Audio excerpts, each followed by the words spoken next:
o segredo para concluir o muro. A palavra da vida vem de Neemias, capítulo 4, versículo 11 a 18. Hei de ler apenas o versículo 15 a 18. Sucedeu que, ouvindo os nossos inimigos, que já o sabíamos e que Deus tinha dissipado o conselho deles, todos voltamos ao muro, cada um à sua obra. E sucedeu que, desde aquele dia, metade dos meus moços trabalhava na obra e a outra metade deles tinha as lanças, os escudos, os arcos e as couraças. Os chefes estavam por detrás de toda a casa de Judá, os que edificavam o muro e os que traziam as cargas e os que carregavam, cada um com uma mão fazia a obra e na outra tinha as armas. E os edificadores, cada um trazia a sua espada cingida aos lombos, edificavam, e o que tocavam trombeta estava junto comigo. Esta é a palavra de Deus. Amém. Hoje vamos falar acerca do segredo para concluir o muro.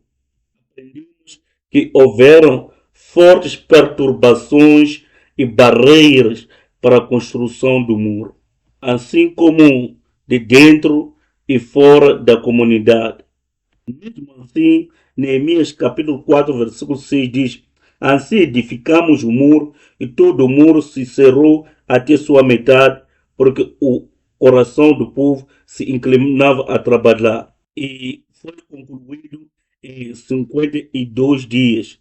Esta foi uma obra muito rápida. Foi uma obra feita miraculosamente.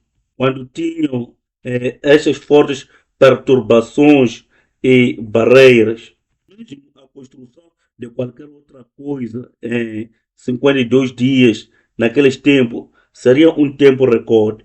E sob essas circunstâncias, trabalhar e completar aquilo que é a construção do muro, reparação do muro em 52 dias, era algo impossível. Mas a Bíblia nos diz que em 52 dias tudo foi feito. Hoje, como o último estudo bíblico com relação ao estudo do tempo de Zorobabel, qual foi o segredo que o povo de Israel usou para completar os muros em 52 dias? Desta forma miraculosa. O número um é que eles tinham a mente de trabalhar, estavam dispostos a trabalhar, inclinavam-se a trabalhar. Olhar em Neemias capítulo 4, versículo 6 diz: assim edificamos o muro e todo o muro se cerrou até sua metade, porque o coração do povo se inclinava a trabalhar. O povo tinha a mentalidade de trabalhar. O termo hebraico para mente é leve. Significa a mente, o coração ou a vontade. E isso significa que este povo tinha este coração, tinham esta vontade. Tinham colocado na mente de trabalhar, tinham o coração de trabalhar. Encontramos que o mesmo termo foi usado em Deuteronômio capítulo 6, versículo 5. Deuteronômio capítulo 6, versículo 5. Expôs o Senhor teu Deus de todo o teu coração. Esta palavra traduzida coração aqui vem do mesmo termo em hebraico. Em Neemias dizer que eles tinham a mente de trabalhar significa que colocaram o coração deles naquilo. Pessoas estavam a fazer aquilo, só estavam a trabalhar com o seu coração. Assim como foi explicado em Deuteronômio capítulo 6, versículo 5. Pessoas estavam a servir, estavam a fazer a obra de Deus com todo o seu coração e a mente. É isso que significa as pessoas terem a mentalidade de trabalhar. Olhar para a 1 de Pedro, capítulo 5, versículo 2. 1 de Pedro, capítulo 5, versículo 2, a palavra do Senhor diz: apacentai o rebanho de Deus que está entre vós, tendo cuidado dele, não por força, mas voluntariamente, nem por torpe ganância, mas de ânimo pronto. Isto quer dizer que eh, as pessoas terem a mente de trabalhar, eles voluntariaram-se para fazer a obra de Deus. Se olhar para a 2 de Coríntios, capítulo 8, versículo 12, diz: porque se há prontidão de vontade, será aceita segundo o que qualquer tem e não segundo o que não tem. Só é aceito quando há esta entrega, há esta voluntariedade, há esta prontidão de vontade. Quando colocamos o nosso coração para servir, fazer a vontade de Deus, é aceito diante de Deus. Se estarmos a fazer a obra de Deus, deveríamos fazer de todo o coração, voluntariamente. É isso que o povo de Israel fez voluntariamente. Eles colocaram todo o seu coração nesta obra, neste serviço, neste servir, na construção do muro da cidade. Por essa razão que Deus lhes ajudou e habilitou-lhes a concluir o trabalho num tempo recorde de 52 dias. O fundador sempre tem dito: devemos servir a igreja com um coração de propriedade. Quer dizer, isto, se você é patrão de uma certa empresa e ver que o seu teto falso está furado e está a deixar a água pingar no seu escritório, você não aceita ir para casa sem antes ter reparado aquela situação. E você não espera para ver se talvez haja alguém que possa se voluntariar para o trabalho primeiro. Se é no seu posto de trabalho e você é o chefe desse lugar, sabendo ou não como arranjar aquilo, não importa, mas você será o primeiro a entrar em cena, buscar meios de como resolver aquela situação. Fazer qualquer coisa que possa fazer para amendar a situação. Não vai esperar para ver se tem alguém que se preocupa, que possa se levantar para fazer o trabalho. Eu creio que é assim mesmo. Coração de voluntário, a predisposição, colocar o seu coração nisso. É como este chefe que se levanta e começa a fazer alguma coisa para resolver a situação. Você não se importa com o tempo quando isso aconteceu na sua empresa. Você não sai do lugar até que a situação tenha sido resolvida. Não vai dizer: eu trabalhei mais 2 horas extras, se não ficar resolvido, posso ir para casa. Você nunca faria isso. Eu creio que é isto, servir a Deus com todo o seu coração. Se tivermos esse coração voluntário, Deus vai nos ajudar e capacitar-nos para completar a sua obra. Não importa o que quer que seja, deveríamos servir a Deus com todo o nosso coração. Segundo, essas pessoas não tinham medo de inimigos, apenas temiam a Deus. Em Neemias, capítulo 4, versículo 14, diz: e olhei e levantei-me e disse aos nobres e aos magistrados e ao resto do povo: não os temais, lembrai-vos do Senhor grande e terrível, e pelejai pelos vossos irmãos, vossos filhos, vossas mulheres e vossas casas. Este é um aspecto muito importante para nós hoje em dia, porque sabemos que tipo de situações estavam os israelitas naqueles tempos. O inimigo estava se preparando para atacar e começou a lançar injúrias e palavras de amedrontar o povo, de que quando eles estiverem fortes vão atacar sem que Israel perceba. E os israelitas eram escravos deles sem o muro. Quem não vai ter medo nessas condições? Mas Neemias vem e diz: não tenham medo deles. Por quê? Porque Deus, que é grande e terrível, está com eles. O ensinamento de Neemias é muito simples. Não podem ter medo. Por quê? Porque Deus está conosco e vai lutar por nós. Afinal de contas, por que temos medos? Talvez outra pessoa pode dizer é porque a situação é insuportável.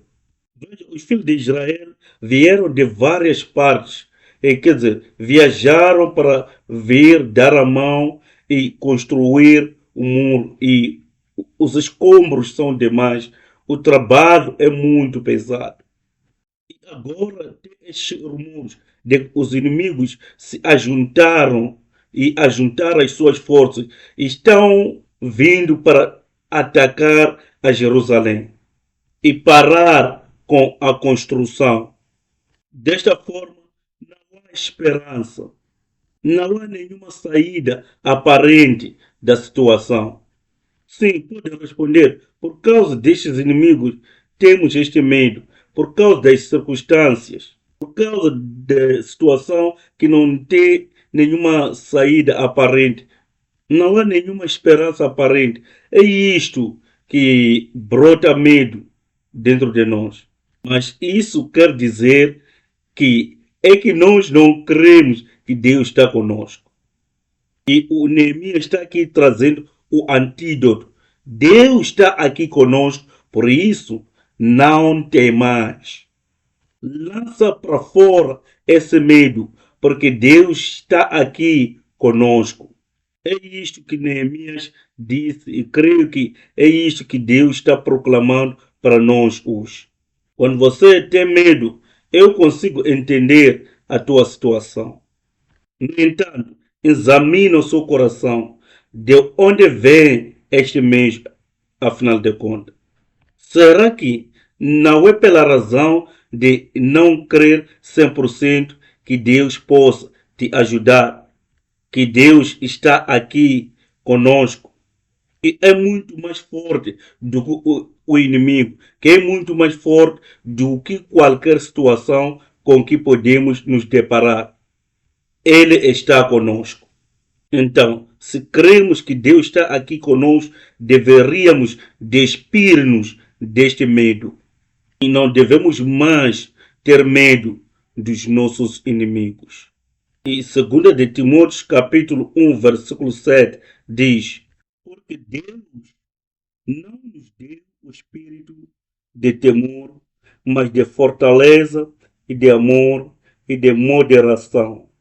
Deus não dá o espírito de covardia aos seus filhos, mas sim de poder, de amor e de moderação.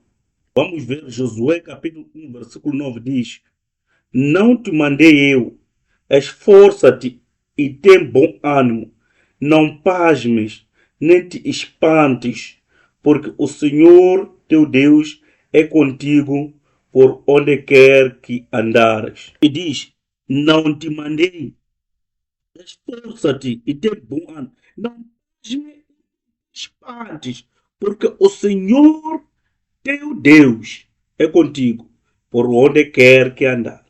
E a Bíblia nos diz que, por razão de Deus estar conosco, não podemos ter medo, mas sim deveríamos estar fortes e corajosos. Essa é a razão pela qual nós podemos ter essa coragem e fortaleza, porque Deus está conosco. De alguma forma, o pastor fundador explica: se a fé existe, a fé pode expulsar o medo. Mas se o medo é dado o lugar, também pode expulsar a fé. Isso significa que a fé e o medo não podem coabitar juntos. Se em algum lugar há a fé, então o medo vai desaparecer. Mas se em algum lugar há medo, a fé vai desaparecer. Mas se você de alguma forma tem medo, eu quero te encorajar que tenha a fé em Deus, para que o teu medo seja consumido pela fé em Jesus Cristo. Amém e amém. Dizer que isso não vai surtir o medo, mas estou a falar daquilo que é o remédio contra o medo. Vamos ver Mateus capítulo 6, versículo 27. O próprio Jesus diz que por causa do medo ou preocupação, quem pode acrescentar mais uma hora para a sua vida? Temos esta ansiedade, temos este medo, mas por causa dessa ansiedade, o que é que acrescentamos na nossa vida? Por se preocupar com aquilo, por ter medo por causa de aquilo, por se inquietar por causa de aquilo. Quem pode acrescentar uma hora de vida? Em poucas palavras, Jesus está a dizer: é inútil ter medo. Quanto tempo você alimenta este medo? Não pode ganhar nada com o medo. É inútil, não traz nenhuma mudança. Nesta perspectiva, eu quero dizer que não vamos ter medo, não vamos nos preocupar, mas vamos nutrir essa fé em Deus que está conosco. Aquele que está na nossa retaguarda, está no nosso centro, está na nossa adianteira. Aquele que vai nos guiar e vai nos proteger e nos levará até a terra espiritual prometida de Canaã. Eles estiveram vigiando e trabalhando ao mesmo tempo. Os trabalhadores foram divididos em dois grandes grupos. Enquanto o grupo A estava a trabalhar, o grupo B estava vigiando e protegendo. Quando o grupo B estiver a trabalhar, vice-versa, o grupo A estava a proteger. Isso deu que, desde aquele dia, metade dos meus moços trabalhava na obra e a outra metade deles tinha as lanças, os escudos, os arcos, as couraças. Os chefes estavam por detrás de toda a casa de Judá. Que não precisaram de ter outras pessoas, mas os trabalhadores, aqueles que vieram para trabalhar na reparação do muro, eles se dividiram em dois grupos maiores. Enquanto o outro grupo estava trabalhando, o outro grupo estava a vigiar e a proteger, e vice-versa. Versículo 17. Os que edificavam o muro e os que traziam as cargas e os que carregavam, cada um com uma mão fazia a obra e na outra tinha as armas. Versículo 18. E os edificadores, cada um trazia a sua espada cingida aos lombos e edificavam. E o que tocava a trombeta estava junto comigo. O que estão a dizer aqui é que não apenas haviam se dividido, onde havia o grupo que trabalhava e o grupo que protegia. Mesmo o grupo que estava trabalhando tinha armas ao lado. E noutra mão, os instrumentos de construção. A outra mão estava a fazer o trabalho da reparação do muro, mas com a outra mão, com as espadas. O que nos diz aqui é que este povo estava a vigiar e a trabalhar ao mesmo tempo. Este povo estava a vigiar e a trabalhar ao mesmo tempo. Isso nos ensina que deveríamos vigiar e trabalhar ao mesmo tempo. Porque quando fizermos isso, Deus lutará por nós. No versículo 20 diz: no lugar onde ouvirdes o som da buzina, ali vos ajuntareis conosco. O nosso Deus pelejará por nós. São apenas dois versículos depois de Neemias dizer que vamos trabalhar com outras mãos e vamos pegar nas armas com outras mãos. E ele diz que ao fazermos isto, Deus lutará por nós. Que maravilhoso é isto! Que maravilhoso é quando Deus luta por nós. Não se preocupe, o nosso Deus lutará por nós. Se Deus for quem luta por nós, ali vamos somar apenas vitórias. E essas vitórias serão nossas porque Deus luta por nós. A vitória de Deus será nossa. Deveríamos vigiar. Afinal, o que significa vigiar na Bíblia? Vocês já sabem. Significa orar. Olhar para Efésios capítulo 6, versículo 18, diz: orando em todo o tempo, com toda oração e súplica no Espírito, e vigiando nisso com toda perseverança e súplica por todos os santos. Ora e esteja em alerta. Em Mateus capítulo 24, aliás, 26, versículo 41. Em Mateus 26, versículo 41 diz: vigiai e orai para que não entreis em tentação. Na verdade, o espírito está pronto, mas a carne é fraca. Sabe, vigiar é orar. Orar é estar no alerta. Orar é vigiar. Por isso, ao fazer a obra de Deus, deveríamos estar a trabalhar enquanto estamos a orar ao mesmo tempo. Se não orarmos, nada será feito, nada será alcançado. Não há nenhuma vitória que pode ser ganha. Amados irmãos e irmãs, vamos servir a Deus em oração.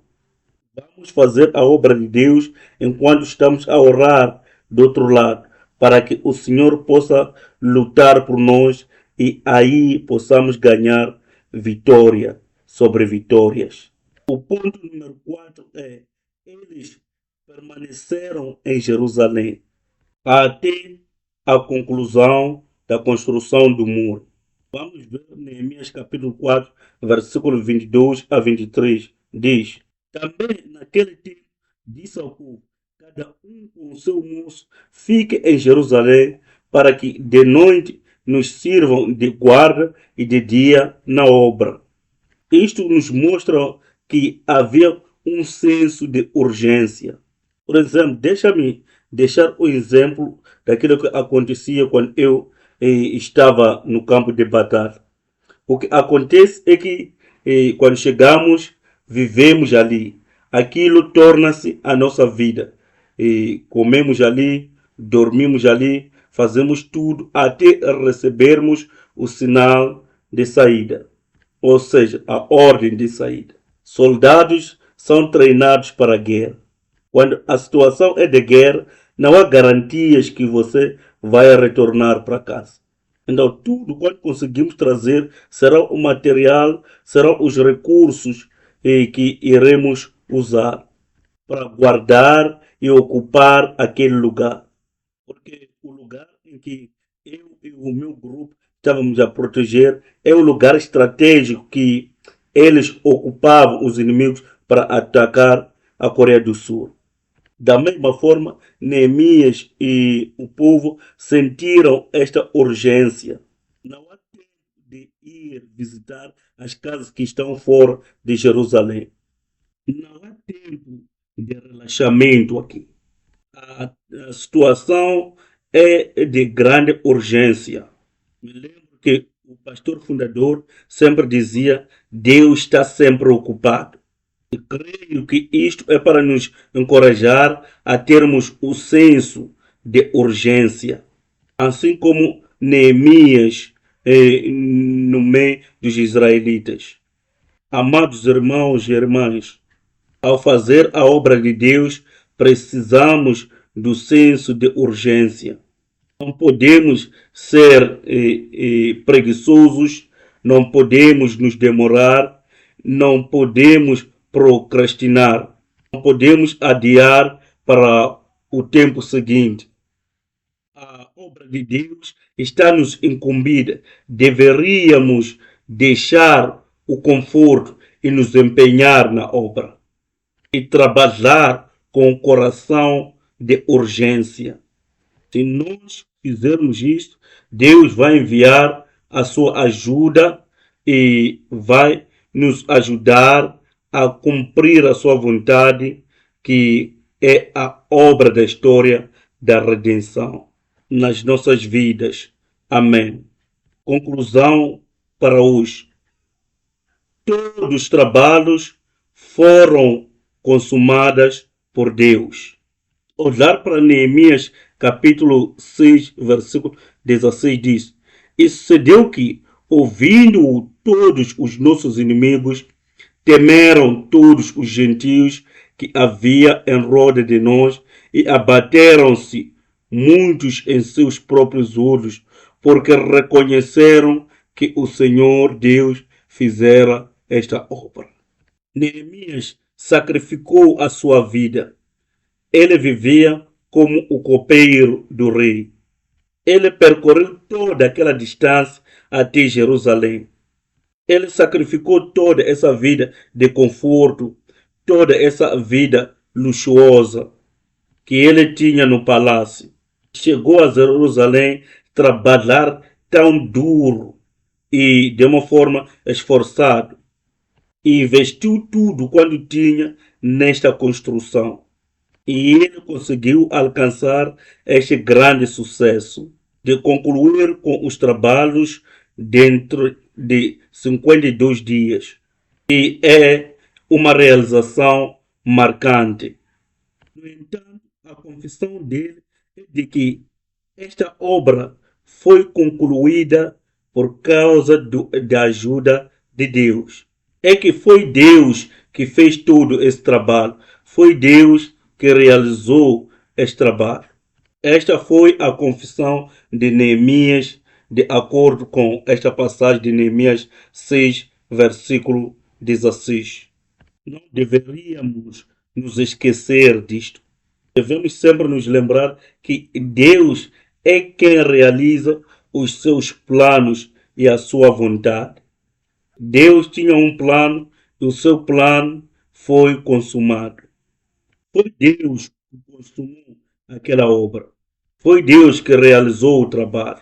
Nós conseguimos trabalhar porque Deus tinha um plano, porque Deus nos ajudou. E para esta igreja e todas as congregações, e todas as pessoas que se ajuntam a este estudo bíblico, especialmente para esta nação, eu creio que existe a vontade de Deus. E por detrás de tudo isto, eu sei que tem a vontade de Deus em algum lugar. E a sua vontade e seus planos serão consumadas, não importa o que quer que seja. Mesmo que pareça fraco por agora, mesmo que pareça não sendo uma pessoa importante, grande agora, não se detenha nisso, não se entregue nisso. Deus tem um plano para com você e em você. Deus virá e irá cumprir a sua vontade através de você e em você. Mesmo que a nossa igreja aparenta ser pequena, não se preocupa, eu creio grandemente. Existe a vontade de Deus. De outra forma, Deus não iria estabilizar esta igreja aqui. Existe a vontade de Deus, existem os planos de Deus, que a seu devido tempo será consumado. E eu creio que a vontade de Deus é usar esta igreja para espalhar a palavra de Deus, a palavra da salvação, a palavra da história da redenção, para todos os cantos deste país.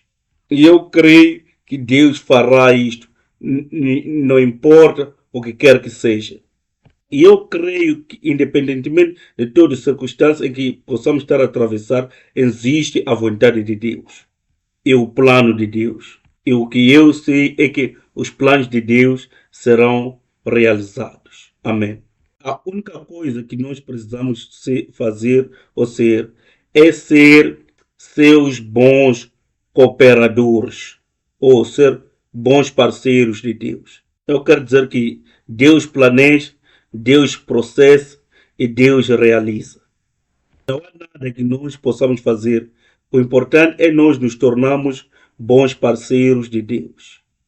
Nas palavras da Bíblia, diz que deveríamos ser instrumentos de justiça nas mãos de Deus, que apoiam, que movem-se segundo a vontade de Deus, que apoiam a vontade de Deus, os planos de Deus. É possível que não sejamos nós que ganhamos as coisas, que completamos as coisas, que realizamos as coisas. Importante é sermos parceiros de Deus, obreiros de Deus, instrumentos de justiça, para que possamos testemunhar a vitória de Deus. E também por fazer isso, sejamos abençoados por Deus. E eu oro para que eu e você possamos nos tornar bons parceiros e bons instrumentos através de confiar a Ele e trabalhar com Ele. E assim por orar a Ele, para que sejamos chamados ou convidados na sua festa de triunfo e assim nos alegrarmos com as suas bênçãos. Amém. Então, meu irmão, minha irmã, que tenhamos esperança, que possamos confiar em Deus e não vamos ter medo de nada. O nosso Deus Pai está com você. Amém.